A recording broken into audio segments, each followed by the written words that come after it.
ensonga zino tezinnaba kuggwa.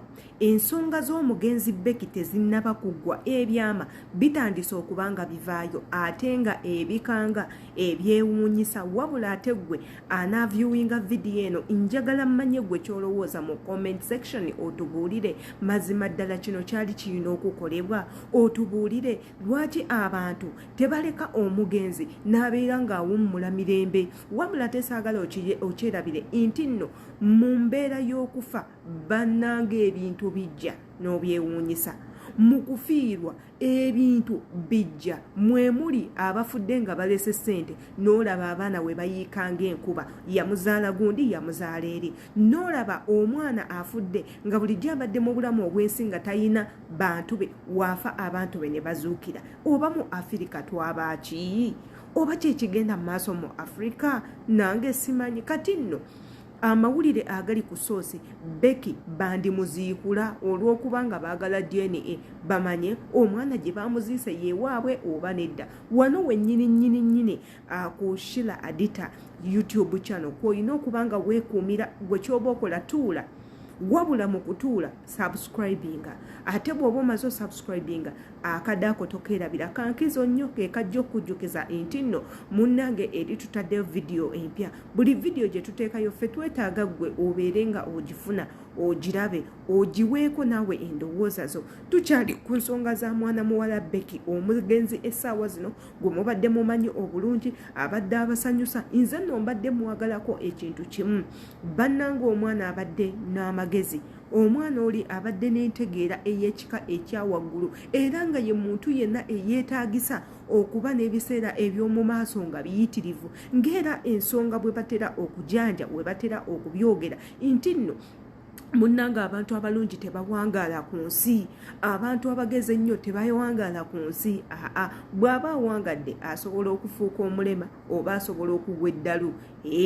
Ebintu nno bwe bityo biba bitambula era ne wabayo n'abagamba kyofulaba n'amakyala abalungi ennyo badiba anti gye bukoma okubeera omulungi. Obulungi buleeta bisiraani byokka, obulungi obusukkiridde bumanyi okugiramu n'ebisiraani. Ebyo nno si bigambo byange, ebyo byafaayo abasinga mwenna mubimanyi. Tudde ku nsonga enkulu ey'omwana omugenzi eyakafa ebbanga eriyiseeko Becky wa SB4, Becky wa Ashakama, Becky wa Phoebe kubanga beba abantu abasinze okubeerawo be tubadde tumanye ennyo ababeereddewo nnyo omwana oyo ne bamulaga ensi ne bamupublishinga buli wamu ne bamukyalirako ne bamusondera ku ssente bambi ne bamuzzaamu essanyu ngabba abantu kubanga balaba kyekisaana okubanga kikolebwa. Omwana omuto oyo okubanga ayina ekirwadde yeetaaga okusanyukizibwako, yeetaaga okubeererawo tumulage nti nno naye yeetaagibwa tumuwe ku ssanyu. Munnange Katonda bw'ati we yasazeewo omwana oyo n'aba ng'ava mu bulamu bw'ensi naye ekiriwo ekinneewuunyisizza ze nsonga ezigenda mu maaso.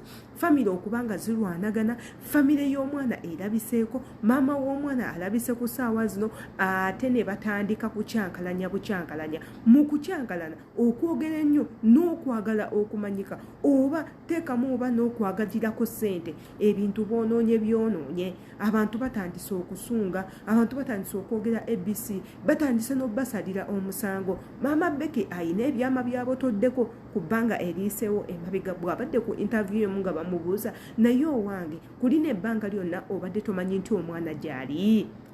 Ansa jazzeemu nange neewuunyisiza era ne bamubuuza abange ku bbanga lino lyonna obadde tomanyi nti omwana oyo mulwadde wabula ate wano n'abagamba munnange omwana abadde mulwadde bw'abanga alina ekirwadde ekimukuba that means nange nkiyina.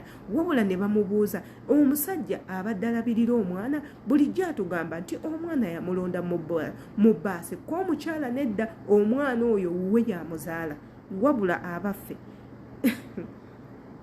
bwe babimutuuzizzaamu ate omwana n'akyuka n'aba nga si oyo amulabirira n'aba ne taata we omulala.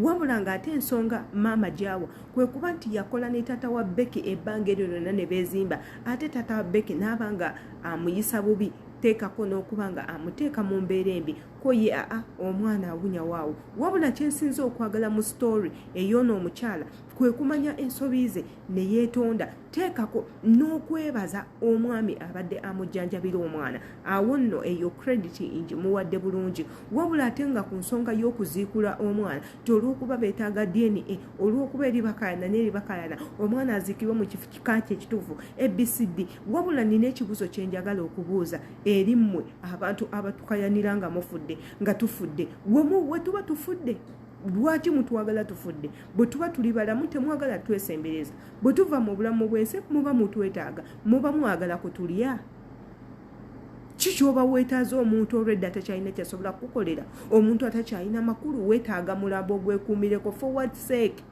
mumuleko omwana awo mumule mirembe tewaliiwo mu bulamu bwe nga mulamu tetwagala obeerewo ng'avudde mu bulamu bw'ensi kubanga episode ye eweddeko ebyokukaayana tetugira mu makulu mutuule wansi mama sigala gy'obadde tata Becky sigala gy'owadde ekirungi omwana awummudde mirembe emirimu gye egyamuleesa ku nsi abadde nga agikola era nga agimazeeko paka wavudde mu bulamu obw'ensi mmwe abazadde eno ne ebeere example bannange whatever it takes faayo eri omwana wo oba omwagala oba tomwagala omanye omwana wo biki ebigenda mu maaso mu bulamu bwe bannange abazadde nze nno siri mu kwekubiira oba siri mu basalira musango naye waliwo ekisukka tuwe endowooza yo mu comment section tujja kubanga tugitunulamu tulabe gwe olowooza ki ku nsonga zino ebyo ebigenda mu maaso byetaagisa oba tebyetaagisa wabula nga nze nsigadde yenze Shina Adita webale kubanga otwekumirako akadde ako tokerabira kakonemu